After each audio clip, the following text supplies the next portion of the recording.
Mandi Bronos, in the name of Jesus.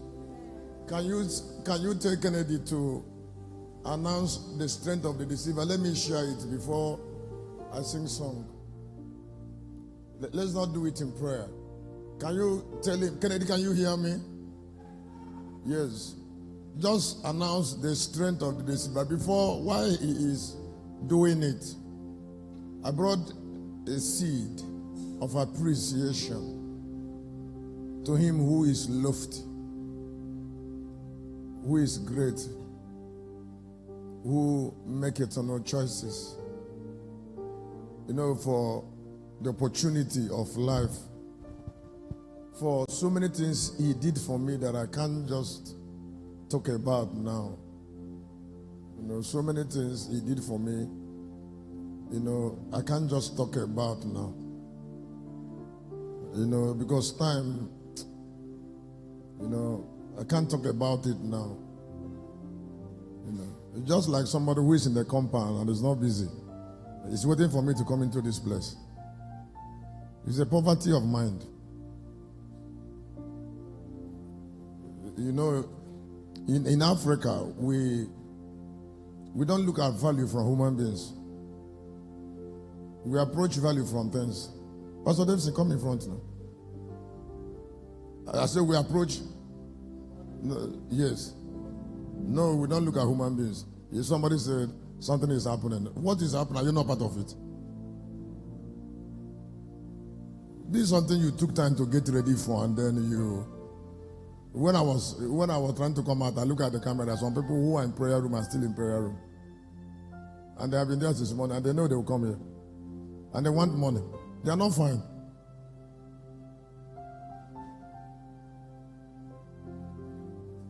I said they are not. No, they are not fine. If poverty go away from prayer, then there is no God.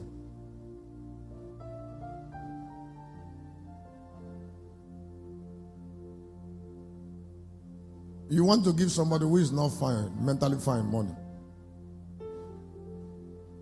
Whatever that go to somebody who is not mentally fine will die in his hand.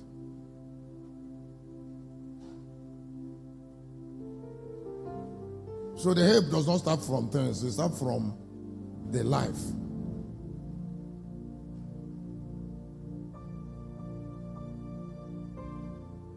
That's why it's only ordinary people that will keep company with ordinary people.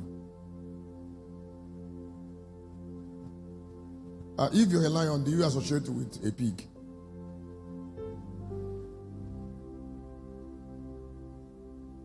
It's not possible. So for numerous things that I can't say, I say for numerous things I can't say because time will not permit me to say them, is why I brought seed. And for the depth of revelation, since I came here, I've been saying, Lord, this is a special Tuesday. Don't allow me to shout. Don't allow me to shout. Don't allow me to shout. Allow me to be calm and get this out for those who are here and for those who are not here, for generation of unborn children. Please let me beg you this before I drop the offering.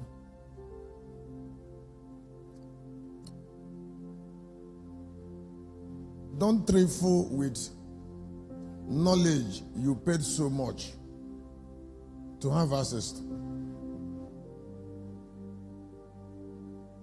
Let me say it again. There is a course here on revelation. Revelation is the greatest asset of God. Now, not only knowledge you have access to through paying, but knowledge you have access to by privilege.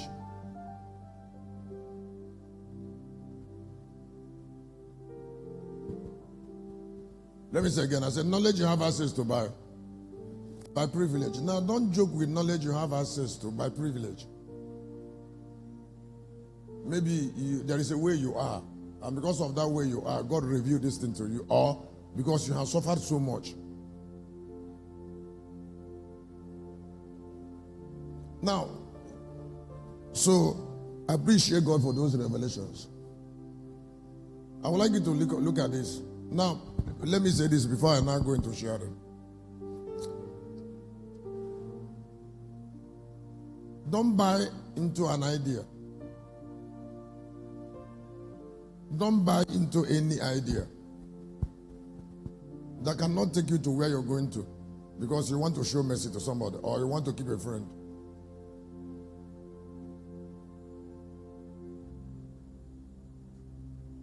Don't buy into a diminishing idea. Don't favor somebody by coming down from the mountain.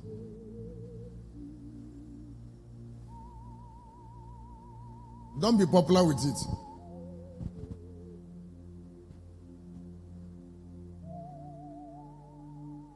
If I don't change the pattern of operation of this ministry at this particular time, as quickly as possible, which I'm already doing, I'm going to be here on Friday, loaded. And it's not like when I want. Coming here on Friday is steady. And then I'm also thinking, what other steps should I take to move my life forward and to move Lucas Army forward? Because you see, if you want change, the change starts from you.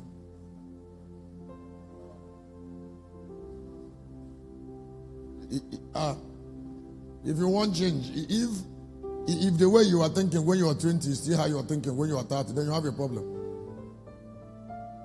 That as you add in age, there is a particular time you go, your thought is advanced. You look at the past, you feel like regretting it.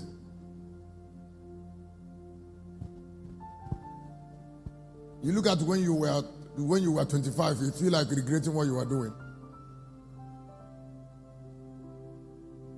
When we were going in the morning, I saw a copper.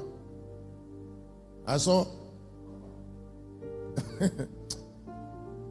shook my head. I remember the distance between being a copper and here.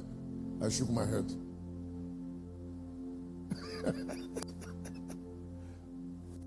I understand that uniform. It's a pen.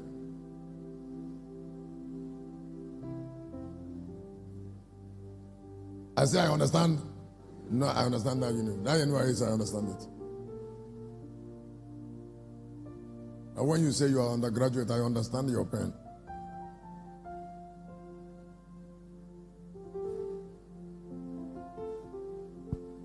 Now, the strength of the deceiver.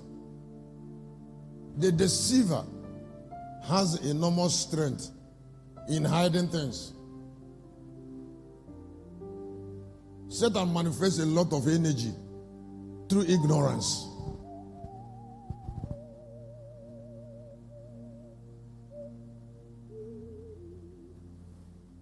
And listen to, can you look up here? Let me give you this gift.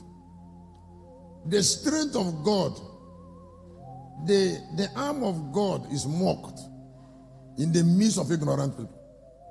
That is the ability of God to show his power is mocked.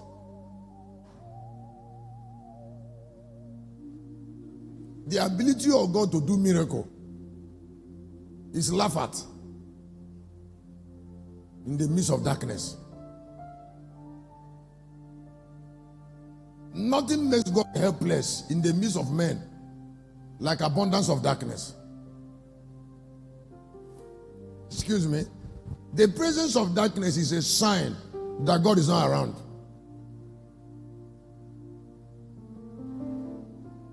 And that is why you cannot bless a dark man.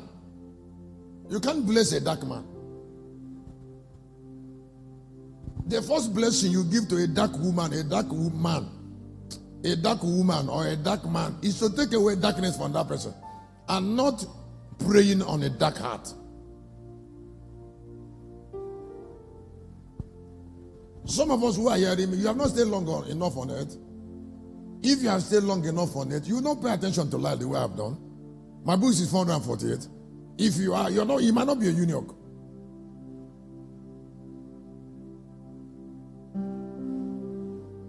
That is why I'm encouraging you to listen to me. Even if you're a eunuch, you might not be a bookman. You might not come from heaven. I'm not from the earth. So when the arm of God when there is a lot of darkness, God is persuaded to leave people. God is persuaded. You see, when you talk about darkness, you're talking about the replacement of the life of God with a destroyer.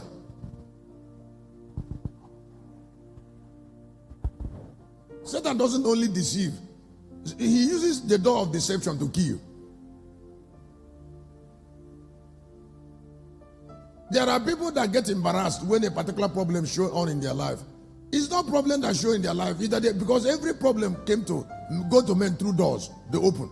And that's the door of darkness. Now when somebody is wallowing in darkness, you don't care about it. You see, because the darkness is preparing the person for either poverty, bondage, or death. You don't care about it until the darkness produces a problem. Why will you wait for a darkness to produce a problem before you solve it? And why will you be surprised when darkness generates problem?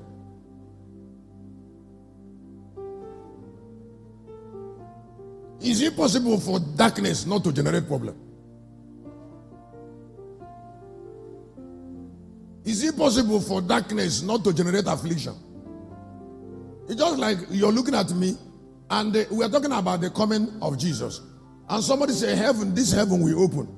And Jesus will descend from heaven. And you're saying that person is not dead. Only that belief shows that somebody is dead. I don't mean spiritual. The person have died physically. Only that thought is a sign that something is wrong with that person. That the lion is not in that person's heart. Why do we like surprises?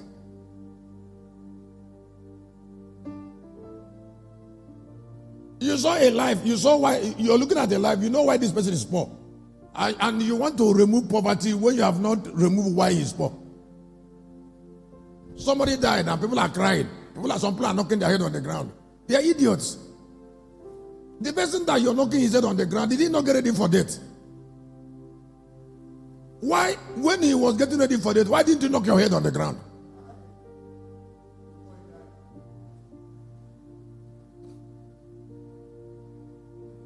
When that person was living out death,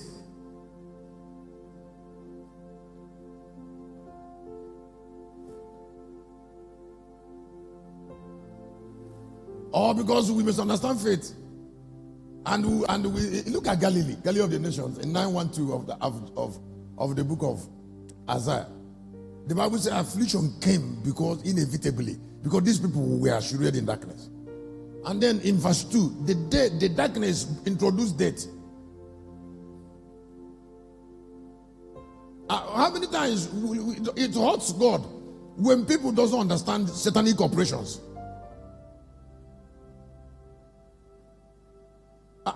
One of the courses I have here is on the part of spirits. Does spirit don't have part?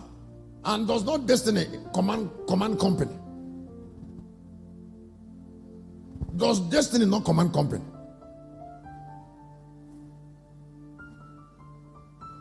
Does destiny not make demand on thought? And does thought not produce character? And can character and destiny be separated? And these things we are watching, how do you interpret it wrongly? So when the Bible said there shall be no more tears in 21:3 and 4 of the book of Revelation, the Bible is trying to say that we should have understanding. Because tears come from ignorance.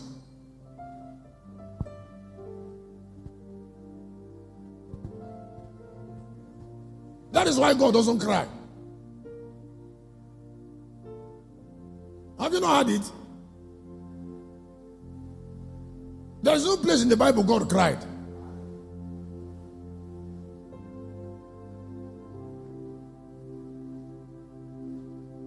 Why will God cry?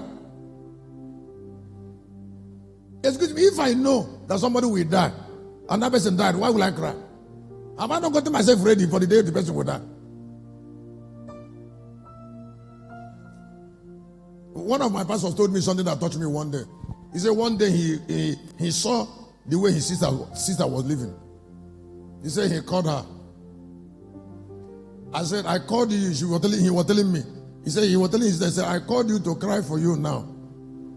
Because I know you will soon die. The day you will die, I will no longer cry because I'm crying for you when you're still living. He got this and said, I'm crying for you now because I know you will die. Then he said, he told her, I said, I've finished my crying. The day he eventually died, I will not cry. And he told me the day that his sister actually died, he didn't cry. That his sister died that way he said it, and the day that she died, he didn't cry. Because he cried for her when she was still living. People you should cry for when they are living, you didn't cry. It's when they die you start crying. It's because of ignorance. So the tabernacle of God in 21:3 is a light. Is a light.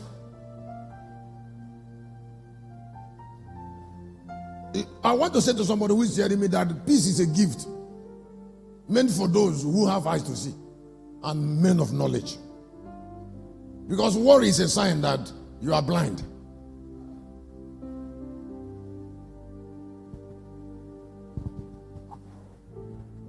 So Satan complicates people, reduces the workings of God in the midst of men, and then try to make men believe that, and then use other people who are ignorant to be hurting other people who can see. It's going to be, an ignorant man can persuade you to do something wrong. Something you know that this is wrong, and he's persuading you emotionally to do it.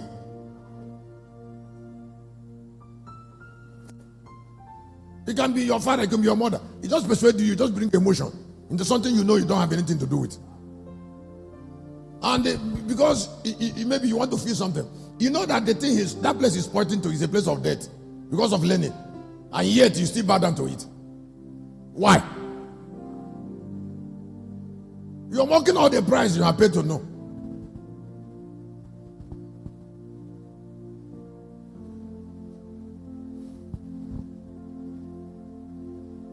River,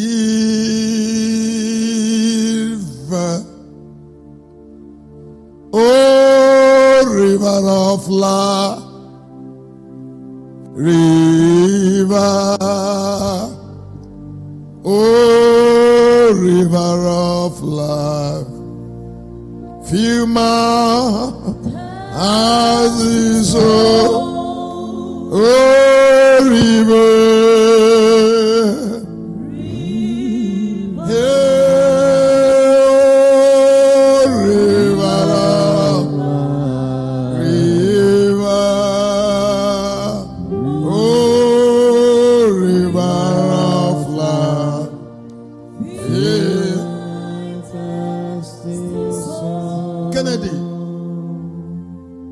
Announced the danger of charismatism and Pentecostalism.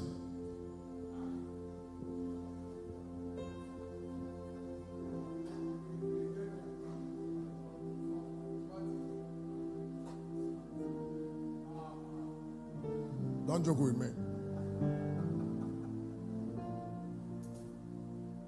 Nothing is more dangerous this afternoon like Pentecostalism. Nothing is more precarious today like charismatism. Both Pentecostalism and charismatism support witchcraft.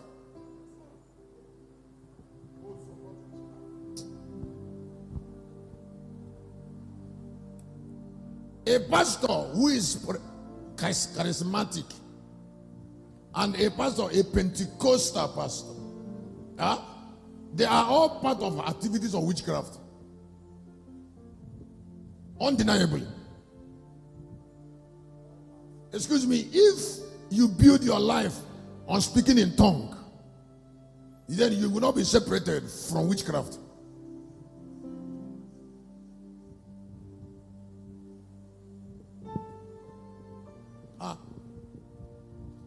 The Holy Ghost is hot when unsanctifying tongues, as unsanctifying human tongues that are corrupt, are speaking in tongue. When unholy minds are doing prophecy. When unholy wicked minds, corrupt minds, a lot of corrupt people do prophecy.